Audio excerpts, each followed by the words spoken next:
Ladies and gentlemen, please welcome to the stage a breakthrough act in the Scottish comedy scene. Please welcome Mr. Richard Gadd. Come on!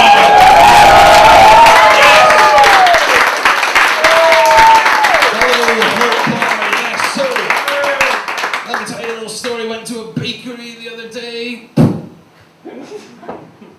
Couldn't help but notice that they stocked some nice rounded buns. Maybe I could do something with these buns, I thought to myself. So I went up to a woman in a jacket with her nice rounded breasts. And you can probably guess what I said to her, can't you? I said, "Oi, madam, nice minge." So I went to Amsterdam recently. Fucking hell, I smoked so much weed. I took so much cocaine and I slept with tons of prostitutes. And when I was done, I left the Anne Frank Museum. Yeah, so I'm Richard Gadd, I'm a stand-up comedian, and when you say to somebody you're a stand-up comedian, they often ask you the same question: what's the most memorable gig you've ever had?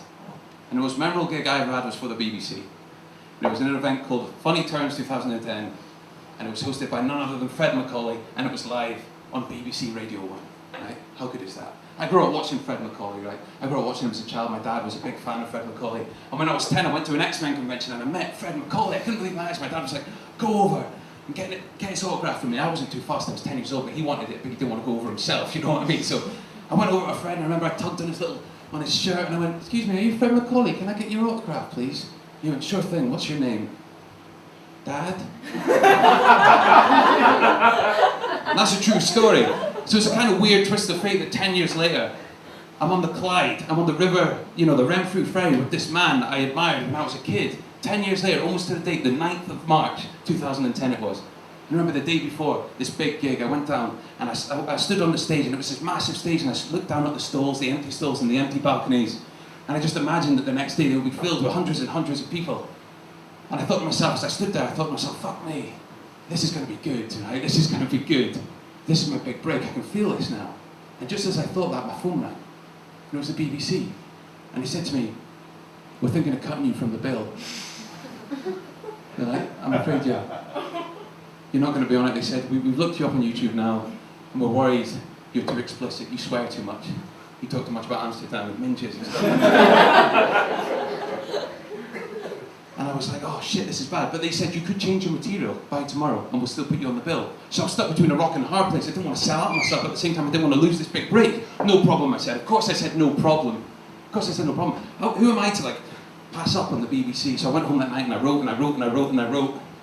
And the next day I went in, and before I knew it, the comedy night had gone on. Raymond Mearns had been on, Des Clark had been on. It was time for me to go on. And I just went on and I was full of dread. Ladies and gentlemen, please welcome to the stage. He's a breakthrough act in the Scottish comedy scene. Please welcome Mr. Richard Gadd. Come on, ladies and gentlemen. Hello. Hello, Renfrew ferry. So I went to a bakery the other day. Set the scene. Couldn't help but notice that they stocked some nice rounded buns. Maybe I could do something with these buns, I thought to myself. So I was a woman in a jacket with her nice rounded breasts. And you can probably guess what I said to her, can't you? I said, "Oi, madam, nice legs." So I went to Amsterdam recently, and God, I smoked so many cigarettes. I drank so much alcohol and I slept with my girlfriend. And when I was done, I left the Van Gogh Museum.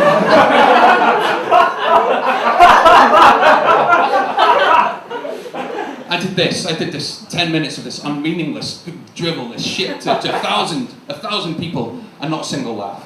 Live on Radio 1, 1,000 people, not a single laugh, not even a tear, not even a murmur. And when I said goodbye, "I've been Richard Gadd," they didn't even clap when I walked off the stage. How often does that happen? I actually invest in my time, but they usually fucking clap when they walk off stage. And Fred came on and he didn't have a clue what was going on. He said, "Why aren't you laughing? Come on, give it up for him. He's a breakthrough act in the Scottish comedy scene." To which someone in the audience, live on Radio 1, shouted out, "Hardly fucking breakthrough." Hardly fucking breakthrough. I'm glad you're laughing because I fucking wasn't. Hardly fucking breakthrough, and that stayed with me ever since. Hardly fucking breakthrough. Richard Gadd, hardly fucking breakthrough.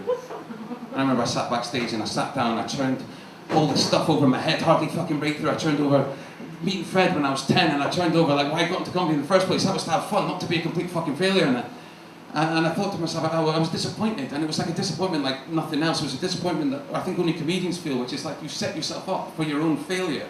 You've willingly put yourself in the firing line. Because you see, when you do comedy, it's kind of like a rock and a hard place. It's like you're stuck between confidence and vulnerability. And it's like, when people laugh, they're laughing at the hard work you put in, but when they don't laugh, it feels personal. You know what I mean? A lot of people are probably wondering, why am I doing this? Why am I doing this 5-minute theatre piece just about this time I had a terrible gig? Well, it's because comedy is so often seen as frivolous, it's so often seen as superficial that somehow, sometimes, and most of the time, the real emotion and the real skill behind it is overlooked. And like a lot of comedians, like myself and a lot of people I know, strive for perfection, but you can never achieve perfection when everything's subjective. You can never be perfect. So when you're a comedian, you can never really be happy. And somebody asked me the other day, they said, if you're ever on the Renfrew ferry, again, would you do it? And I said, yeah. And they said, well, would you change your set for them again? And the answer is probably yes. And I would love to say no. I'd love to give the moral message of the story to be, don't fucking sell out on yourself, whatever you do. But I would, because that's comedy. It's unpredictable. You can never just be yourself. And that's difficult, you know, and that's why it's probably one of the most challenging yet amazing art forms it is, because it's fundamentally based on desperation.